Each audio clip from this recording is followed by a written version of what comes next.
اللہ رب العالمین کی تخلیقات، ان کی مخلوقات وہ بھی ہیں جو ہمارے علم میں ہیں، اور وہ بھی وہ بے شمار ہیں جو کہ ہمارے علم میں نہیں ہیں۔ اللہ رب العالمین نے اپنے کلام پاک میں ذکر فرمایا ہے کہ جب سے زمین و آسمانوں کو بنایا ہے اس وقت سے ہی کچھ مہینوں کو معتبر بنایا، اور یہ اللہ رب العالمین نے اپنے بندوں کے لیے حساب کتاب کو دیکھنے کے لیے یہ نظام سیٹ کر دیا۔ لیکن 4 مہینے جو کہ محترم اور جن کا ذکر قرآن پاک میں بھی ہیں اور احادیث میں بھی ہیں، لیکن ان کے علاوہ کے مہینے، جیسے کہ ان مہینوں میں سے ایک مہینہ ہے سفر کا، تو سفر کا مہینہ ایسا مہینہ ہے کہ جس کے بارے میں بہت سے لوگوں کے الگ الگ نظریات ہیں، تو ان کی بھی ظاہر وجوہات ہیں، ان نظریات کی بھی، ان سوچوں کی بھی وجوہات ہوتی ہیں کہ جس چیز کو انسان سمجھنے کی کوشش نہیں کرتا وہاں ہمیشہ غلطی کھا جاتا ہے، اور جس چیز کے اوپر انسان محنت کرتا ہے اور اس چیز کو جاننے کی کوشش کرتا ہے تو اس کی حقیقت کی سمجھ آتی ہے۔ بالکل یہ جو دنیا ہے اس کی بھی ایک حقیقت ہے، اسی لیے دعا ہے نا کہ اللہ تعالیٰ چیزوں کی حقیقتوں کو، دنیا کی حقیقتوں کو اللہ میرے اوپر کھول دینا۔ تو بالکل اسی طرح جو بھی اللہ رب العالمین کی مخلوقات ہیں، جو بھی اللہ نے خلق کیا، جس کو اللہ نے بنایا، تو وہ اللہ کی طرف منسوب ہے، چاہے وہ دن ہے، وہ رات ہے، وہ ہفتے ہیں، وہ مہینہ ہے، وہ سال ہے،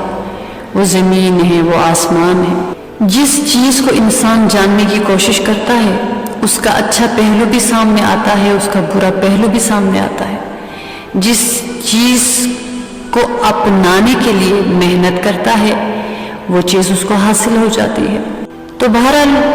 محرم الحرام کے بعد جو سفر کا مہینہ ہے، اس کے بارے میں لوگوں کے جو نظریات ہے یہ آج سے نہیں ہے،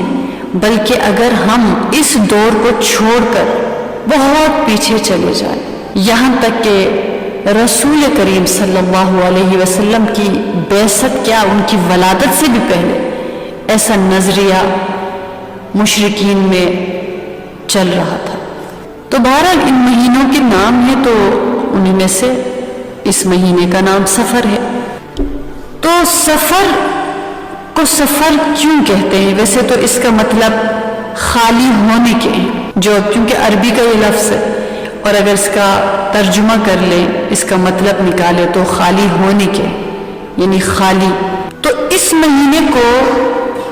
سفر کہنے کی وجہ ایک بیان کی گئی ہے کہ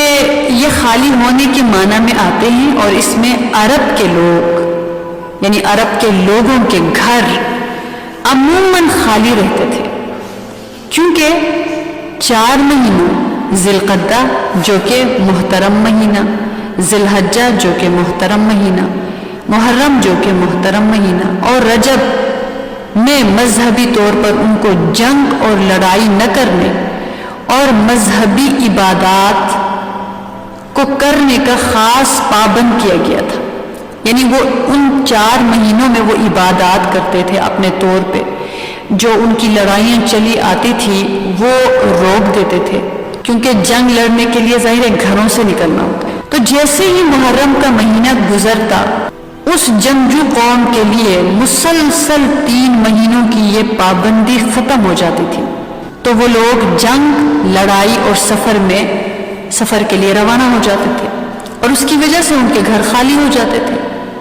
تو اس وجہ سے بھی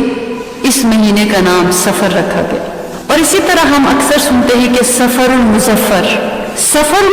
یعنی عام طور پر سفر کے ساتھ مظفر یا خیر کا لفظ لگایا جاتا ہے، یعنی کہا جاتا ہے کہ سفر المظفر یا سفر الخیر۔ اس کی بھی وجہ یہ کہ مظفر کے معنی کامیابی والی چیز کے ہیں، اور خیر کے معنی نیکی، اور خیر کے معنی نیکی اور بھلائی کے ہیں۔ اور زمانہ جاہلیت اس زمانے کو کہا جاتا نا جب کہ اللہ کے محبوب صلی اللہ علیہ وسلم کی بعثت نہیں ہوئی تھی۔ زمانہ جاہلیت میں کیونکہ سفر کے مہینے کو منحوس مہینہ سمجھا جاتا تھا، اور آج بھی اس مہینے کو بہت سے لوگ منحوس بلکہ آسمان سے بلائیں اور آفتیں نازل ہونے والا مہینہ سمجھتے ہیں، اور اسی وجہ سے اس مہینے میں خوشی کی بہت سی چیزیں، مثال کے طور پر شادی اور دیگر خوشی کی جو بھی گیٹ ٹوگیدر ہے، جو بھی ایسے مواقع ہیں، ان کو منحوس اور معیوب سمجھتے ہیں۔ لیکن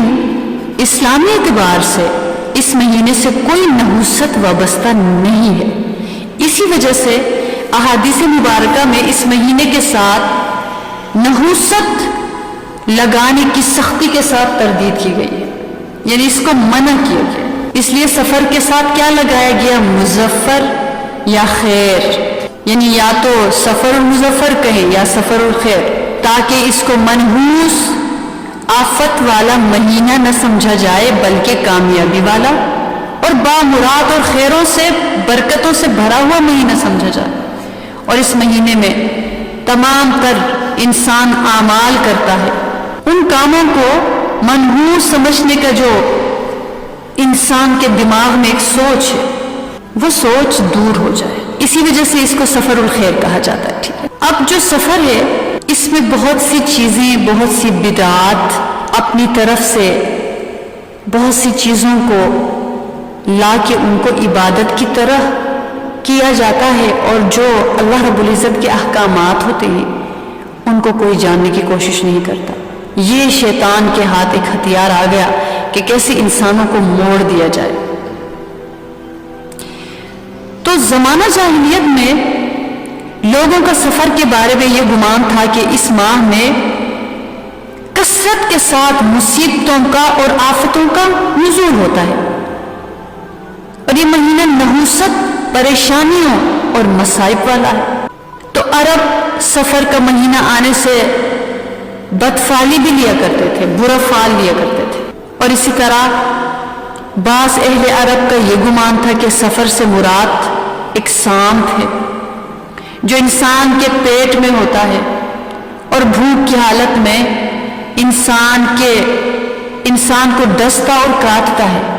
اور بھوک کی حالت میں جو تکلیف ہوتی ہے وہ اسی ڈسنے سے ہوتی ہے۔ تو آپ تصور کیجئے نا کہ عقیدہ کہاں تک ان کا پہنچ گیا تھا کہ بھوک یہ ایک نظام نہیں ہے اللہ کی طرف سے، بلکہ وہ ایک کیڑے کے ڈسنے سے جو تکلیف ہوتی ہے اس کو بھوک کہا جاتا ہے۔ اور بعض کا یہ نظریہ تھا کہ سفر سے مراد پیٹ کا وہ درد ہے جو بھوک کی حالت میں اٹھتا ہے اور بھڑکتا ہے اور جوش مارتا ہے، اور جس کے پیٹ میں ہوتا ہے بعض اوقات اس کو جان سے بھی مار دیتا ہے۔ یعنی اس طرح کے بہت سے خیالات تھے، اور بعض کہتے تھے کہ سفر ان کیڑوں کو کہتے ہیں جو انسان کی پسلیوں کے اندر یا جگر کے سرے میں پیدا ہو جاتے ہیں، جن کی وجہ سے انسان کا رنگ بالکل پیلا پڑ جاتا ہے، جس کو کہ یرقان بھی کہا جاتا ہے۔ اور یہ خیال کرتے تھے کہ یہ مرض انسانی موت کا سبب بن جاتا ہے۔ لیکن اسلام نے سفر سے متعلق ان تمام خیالات، تمام نظریات کو غلط قرار دیا۔ رسول کریم صلی اللہ علیہ وسلم نے ان کی تردید فرمائی اور فرمایا کہ سفر سے متعلق اس قسم کی بدشگونی کا تصور درست نہیں ہے۔